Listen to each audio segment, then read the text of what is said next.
We're here live on WNZW with Amongst the Trees. Have you got another song? Absolutely. This is another one off of our Volume 1, Amongst the Trees Volume 1 album. This is called Shoes in the Road. Right on top.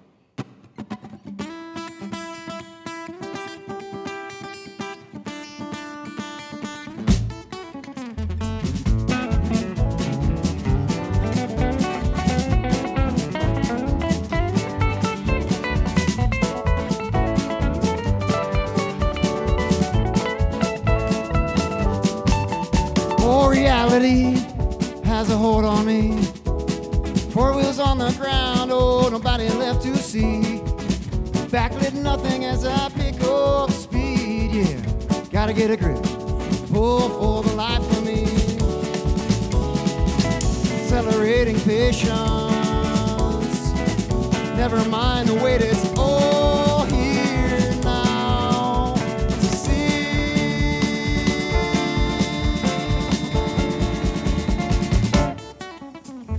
Left my shoes in the road.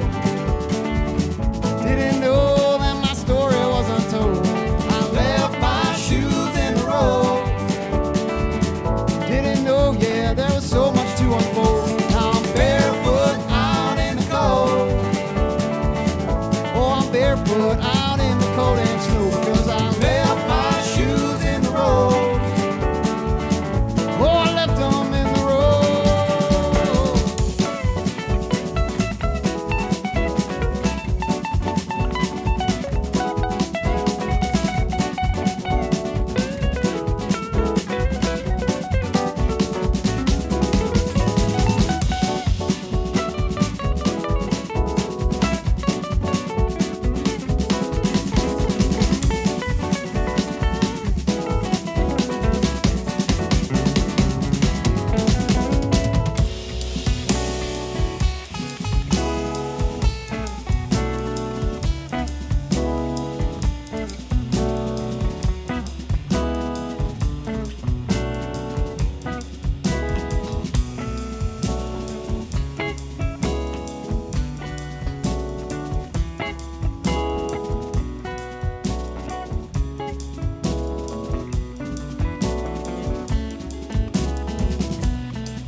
Lost his hold on me.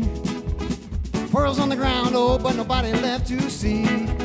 Silhouetted silence surrounding speed, yeah. Gotta get a grip and pull for the life of me. Accelerating patience, never mind the wait, it's all here now to see.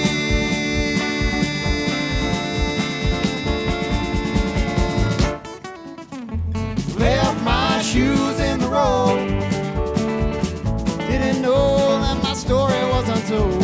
I left my shoes in the road. Didn't know, yeah, there was so much to unfold. Now I'm barefoot out in the cold.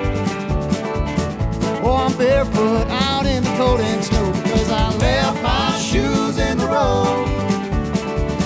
Oh, I left them in the road.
Amongst the Trees, live on WNCW. I just have to feel there's something else going on other than literal pair of shoes being left in the road. There's got to be some metaphor It's going a on. metaphor for bad decision making, I think is really what it was. It seemed that you had some questions in your mind about some life choices. Although it did stem from an actual incident of me making the very bad decision of not setting the parking brake on a manual transmission car, running after it, turning around to find that my shoes were indeed left behind in the road.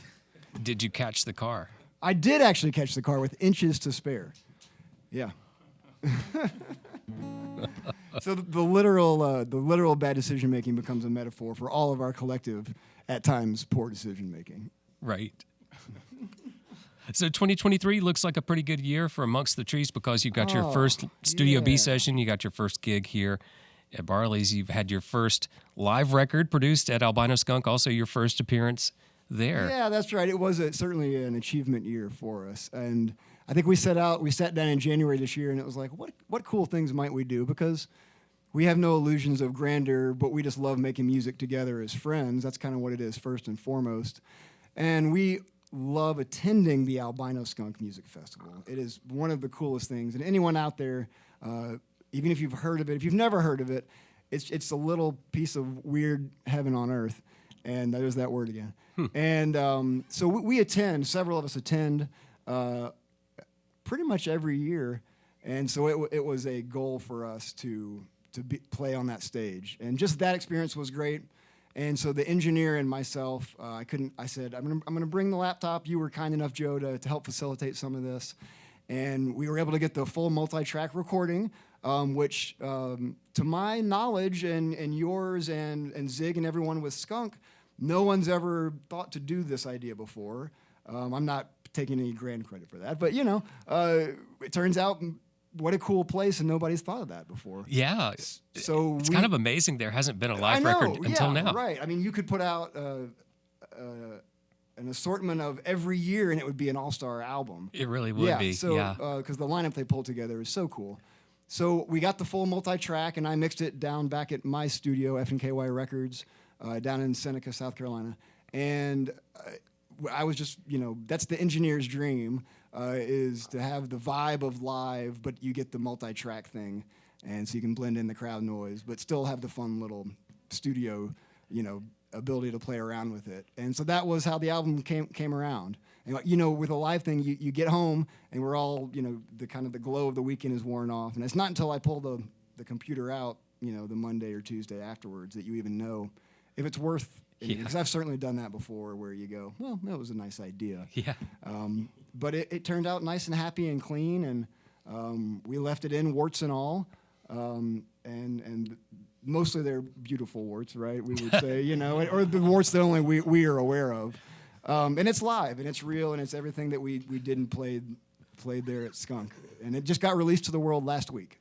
Well, best wishes for great success with that, because there have been a lot of acts that have played at Skunk over the years that have done big things. They've had Lake Street Drive and Belly Strings, and a lot of folks come through that have they've been in front of a lot of that popularity that they knew that things were going to happen, that these artists were going to be fairly big. I think Zig often refers to it as the skunk bump of the artists who get the nod we for bumped Skunk. ourselves all the way to Studio B, so right. We'll take it and keep on riding that wave. Because I think the real beauty of the Skunk Festival and WCW is the support of real independent music and listening ears who realize that means something. And there's that give and take that can happen with people creating music and people appreciating the creation of music. Is kind of, there's that magic. It's there. Can I ask you about the song Appalachian Way?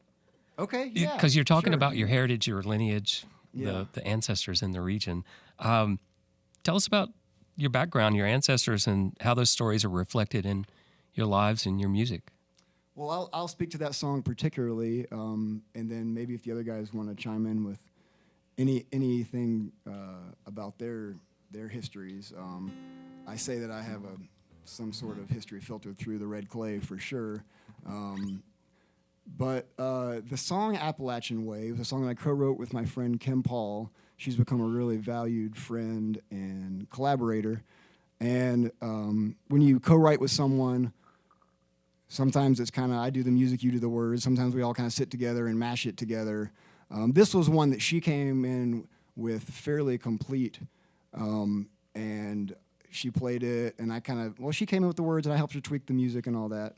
And we kind of sat back, and I paused, and I said, okay, well, thank you, because this is now an Amongst the Trees song. This is, we're taking it, because we do love playing that one. And it's on the live album. But yeah, I think all of us have some roots here towards the red clay and the, Josh, your folks have been around for a long time. Yeah, sure. Yeah, I was actually raised up around the Jocassee, Salem area, and my family for many years. And used to hear stories about before they backed the lake up, you know, it's a beautiful place. But one of the lyrics in there, I can't remember what it was before, but we changed it to Jocassee Waters. I think that's the only time you've ever said, hey, can you change a lyric? Yeah. And it was the absolute right thing. I think the lyric originally was the Ocoee Waters carry our name. And as soon as he said that, it was like, well, yeah. He said, can we please make that the Jocassee Waters? Because, yeah, I've seen pictures of some of your old family places around Jocassee Valley. Yeah, it's very cool. Yeah. If you've never been to Jocassee, it's a beautiful place.